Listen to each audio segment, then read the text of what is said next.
Good day, everyone. Welcome to Black Logic. So let's get started.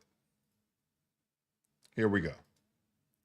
In a move that's sending shockwaves through Washington, President-elect Donald Trump has appointed his son-in-law's father, Charles Kushner, as the U.S. ambassador to France.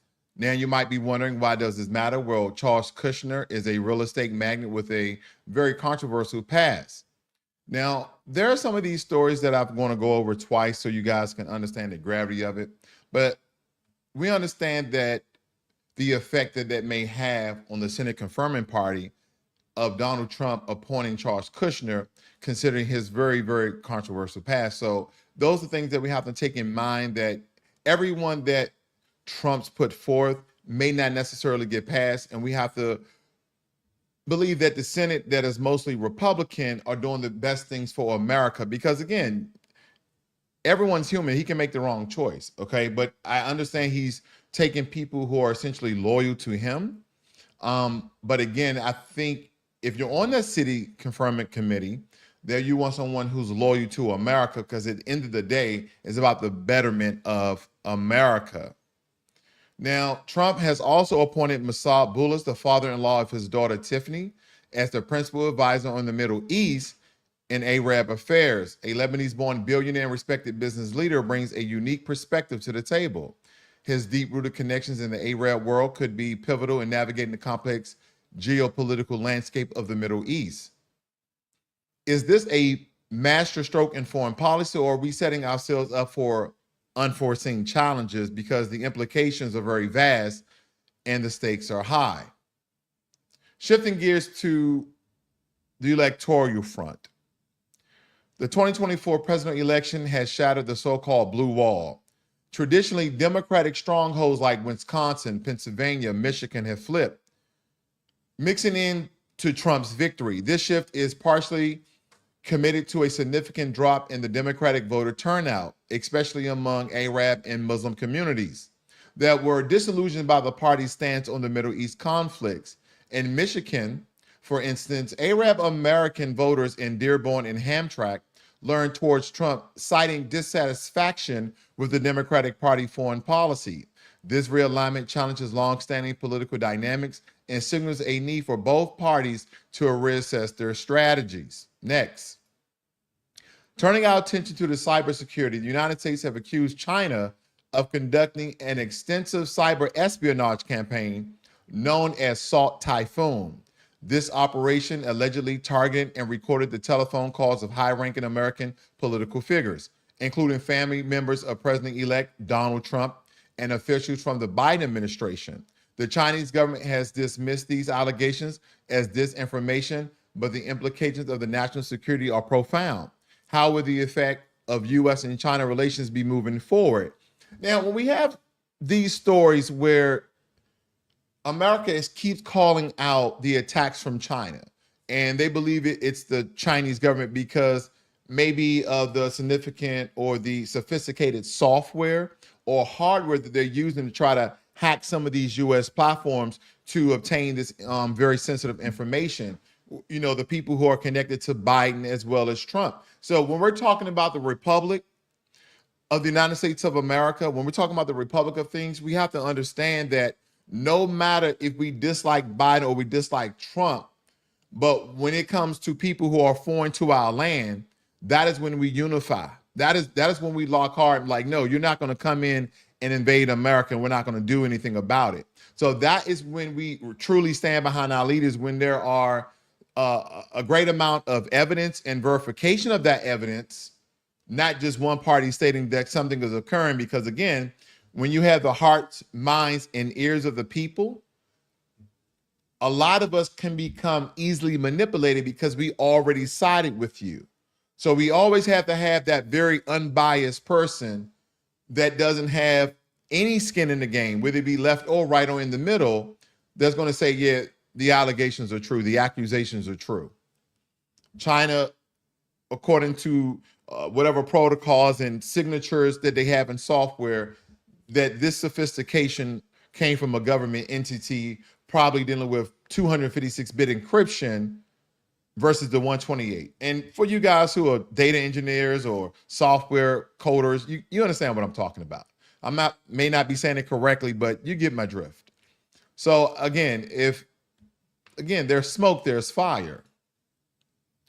In the realm of technology and national security, a U.S. federal appeals court has upheld a law requiring ByteDance, the Chinese owner of TikTok, to sell the app's U.S. operations by January 19th of this year, or face a ban, citing concerns over the vast amount of personal data TikTok collects on American users.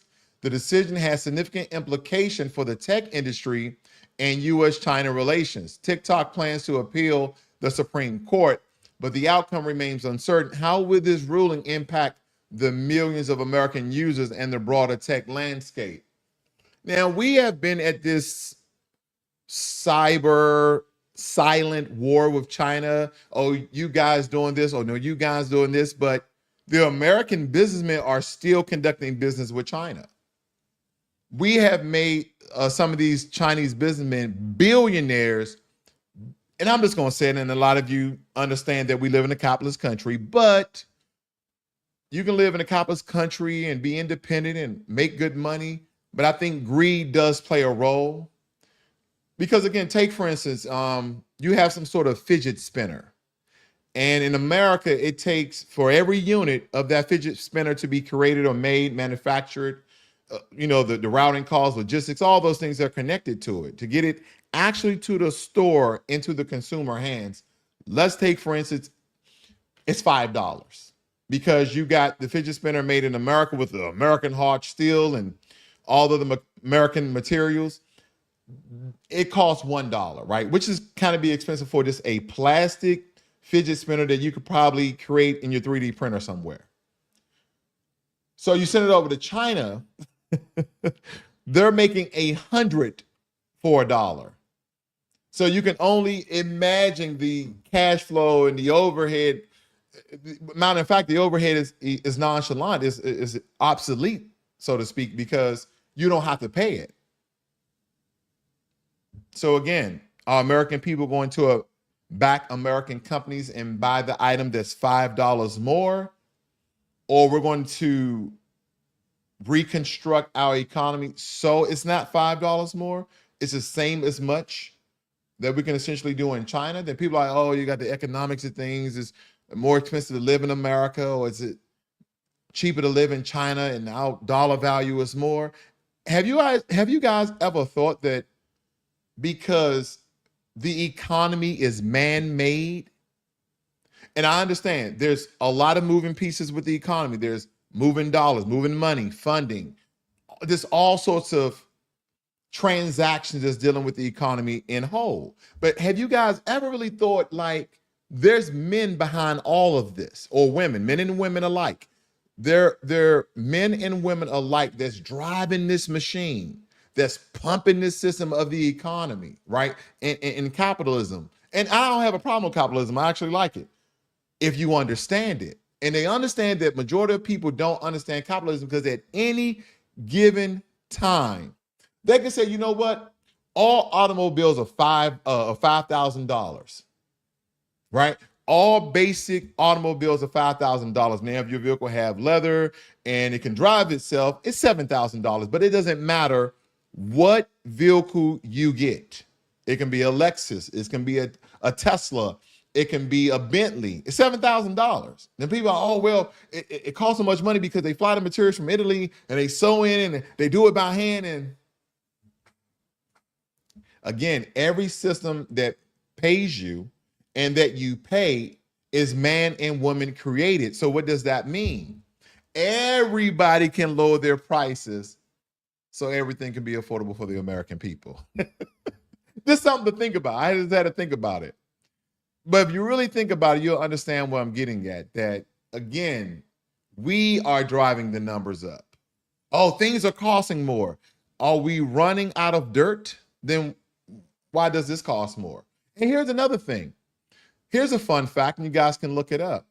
Fossil fuels. At one point in time, a lot of us thought that fossil fuels came from the bones of dinosaurs and ancient, animals that live, and it seeped inside the earth and formed these deposits of oil. And then on every deposit of oil that we have in the ground, there is a level of natural gas that sits on top of oil deposits. So every time you have an oil deposit, the pressure builds up and that turns into a natural gas that we also can use for fuel. But here's the thing, supposedly, allegedly, that there's no such thing as fossil fuel. It's only oil, and oil is created by the earth itself.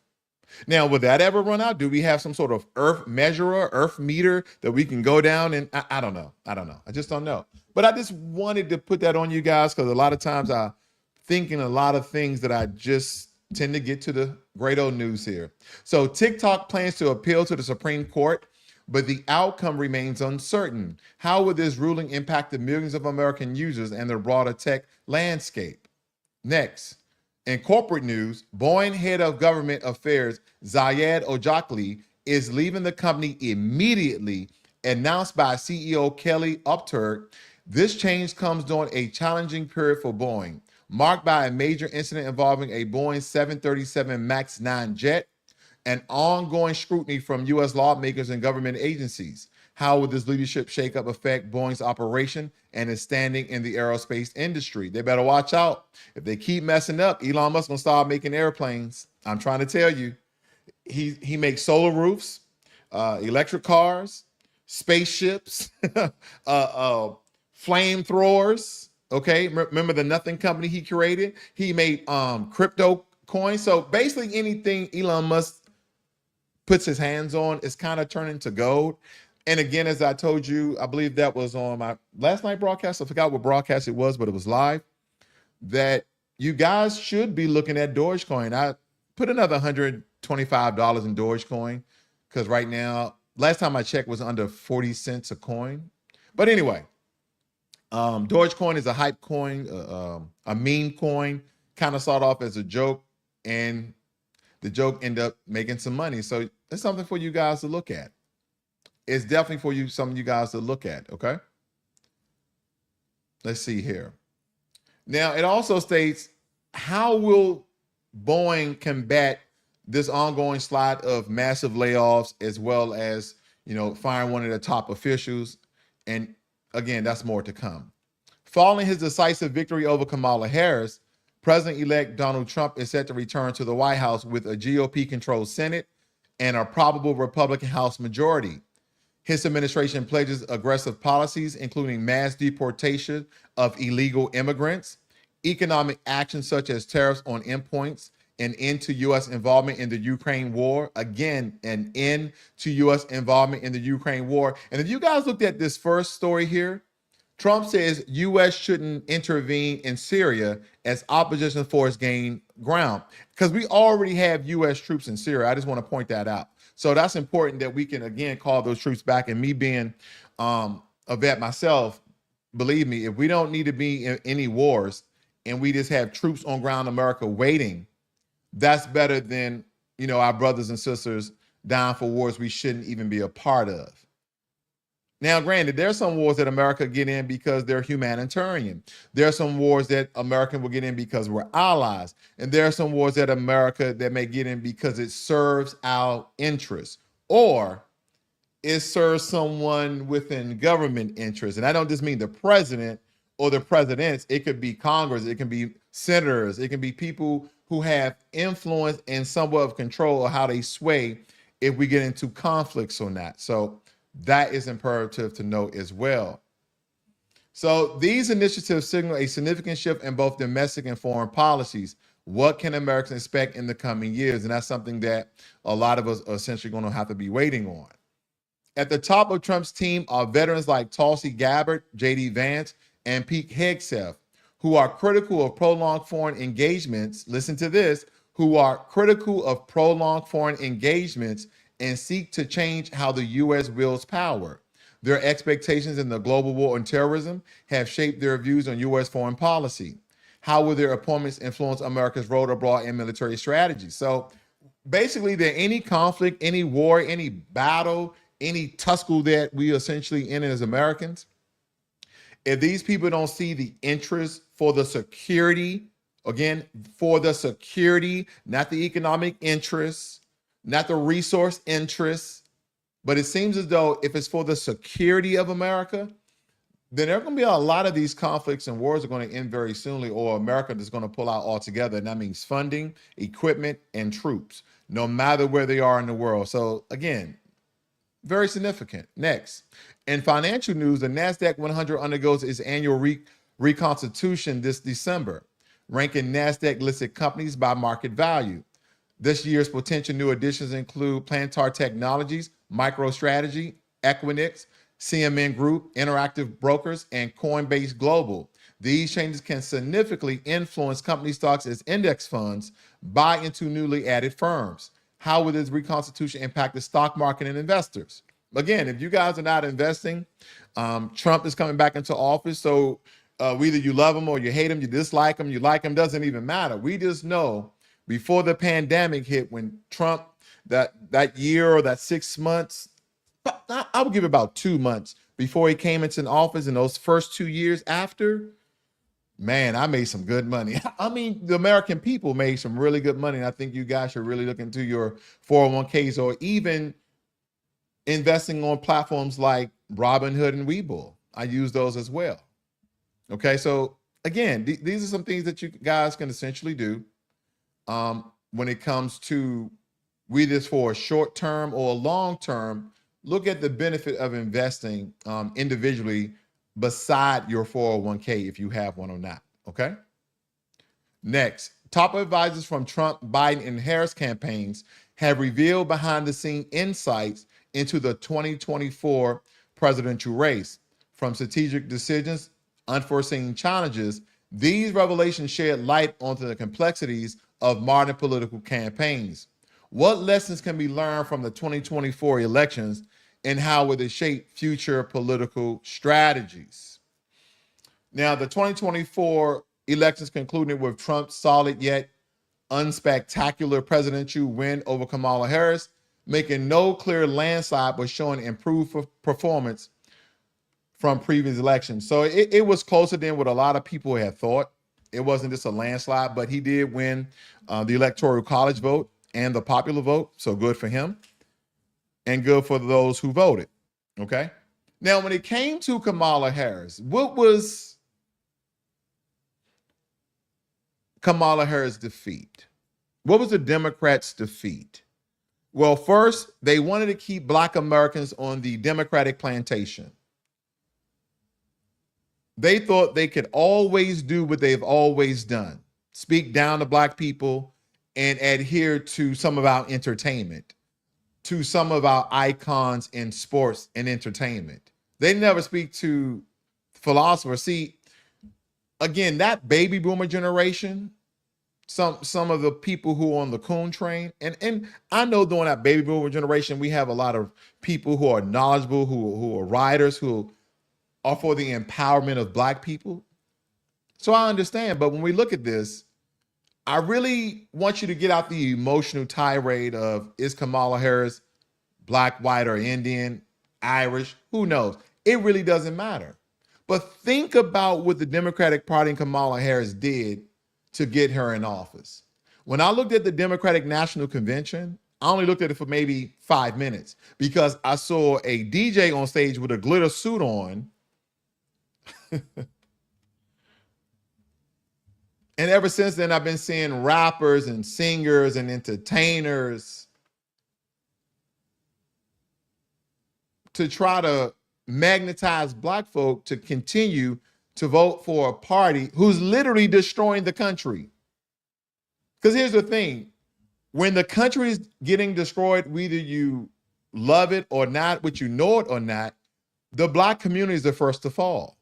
Because if we have a higher percentage than everyone that lives in a certain level of low in poverty, then it's going to affect those people first before it gets to the middle, high class, the elites, millionaires, and billionaires. They'll be the last to be affected because they're living in certain neighborhoods where other demographics of people can't even afford in large percentages. And that, again, that's goes on with your class, essentially, not necessarily your race, Because if you're making the money, you can live essentially where you want in America. So this was very disrespectful by the Democratic class to treat Black folk as if we are a monolith, and it's because you get popular people in rap, R&B, and actors and basketball players and football players instead of intellectuals, people who are politically astute, who are knowledgeable, who can say Republican and Democrat, liberal and conservative, and actually mean the differences, or just have a down-to-earth conversation with someone with some real family traditional values and ask what they want. The American people never, ever wanted transgenders to compete in the opposite sex sport. Never. Whatever you're biologically, let me tell you something. I'm going to get this off my chest. You can identify whatever you want to identify with, and that's perfectly fine. Your gender expression, that is your legal right.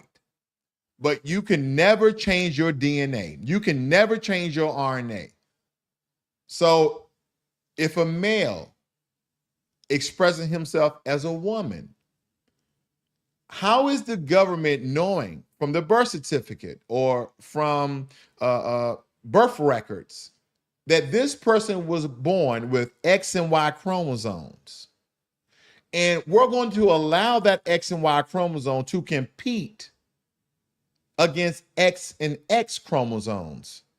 Knowing the significance and difference of DNA and RNA and the amount of percentages of strength, speed, cognitive ability, all of these different attributes that the XY chromosomes has an increase over the XX chromosome. So we don't even have to talk about sex. Let's get down to the cellular level, because at the end of the day, that's what it is. So you can express your right, your identity, your gender, whatever, and that's fine. And you should be able to do that. But when it comes to allowing certain things within the public, we need to get down to the DNA of things. So that's my 2 cents on that. You guys have a great and wonderful day. This is Black Logic.